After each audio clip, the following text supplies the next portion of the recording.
The leather soles go shuffling in, stinking of smoke and 10-cent gin.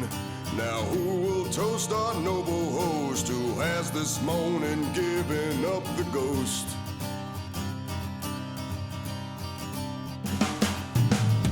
The wooden coffer, hand to hand, kind words are offered, silent prayers, but she is satisfied the most while stabbing madly at the roast. The riverbed of the eyes of Eve, the sons of Cain receive no reprieve. The riverbed of the eyes of Eve, the sons of Cain receive no reprieve.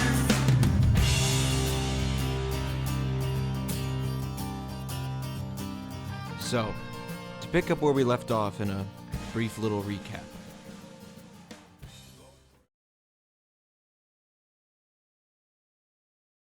Welcome back to Blood, Sweat, and Science!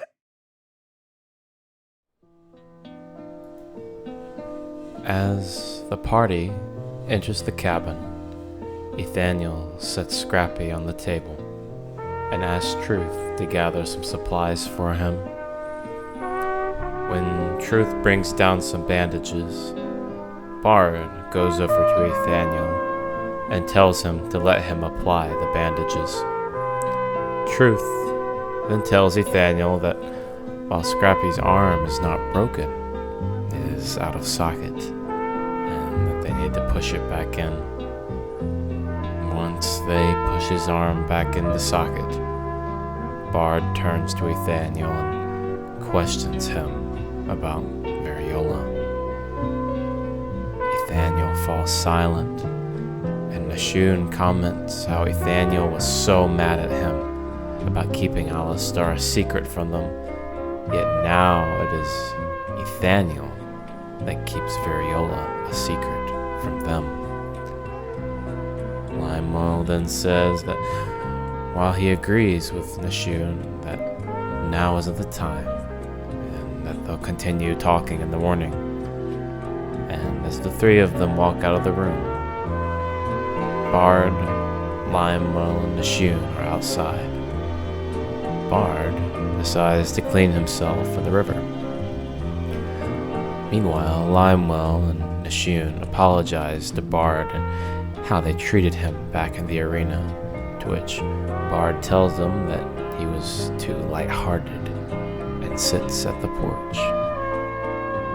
After some time, Ethaniel heads outside and finds Limewell at the back of the cabin. Limewell notices Ethaniel and walks over to him, and they begin to walk. Ethaniel tells him about the old days and how he misses them so, to which Limewell tells him that those times are gone and that his role in this war of freedom may no longer be of a fighter. They continue to talk, and as they walk back to the cabin, they notice that some of the girls are discarding of the bodies of some British soldiers and tell them they need to leave as soon as possible, as more soldiers are coming closer to the cabin. The party decide to head to Virginia to retrieve the governor like they planned. After some traveling, they arrive in Virginia, and the party meet with the governor. He introduces himself as Thomas Jefferson. The party then head back into the carriage and hit the road for Philadelphia. Emotions are high. Secrets are unraveling, and danger encloses ever nearer to the party. Find out more in this session of Blood, Sweat, and Tears.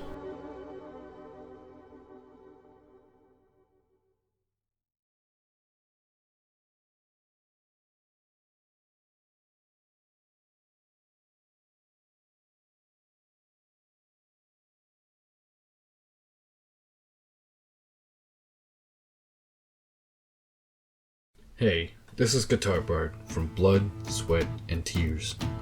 I have some images I drew from memory on some of the events that happened on our journey. Now, it has been some time since these events happened, so these images may or may not be accurate. Nonetheless, I hope you enjoy it. On the way to Virginia, Nathaniel has a dream of his father in Philadelphia, captured in a cell by a British soldier, and then tells another soldier to bring up the other person. As well, Variola approaches one of the soldiers, using one of the other men as their host.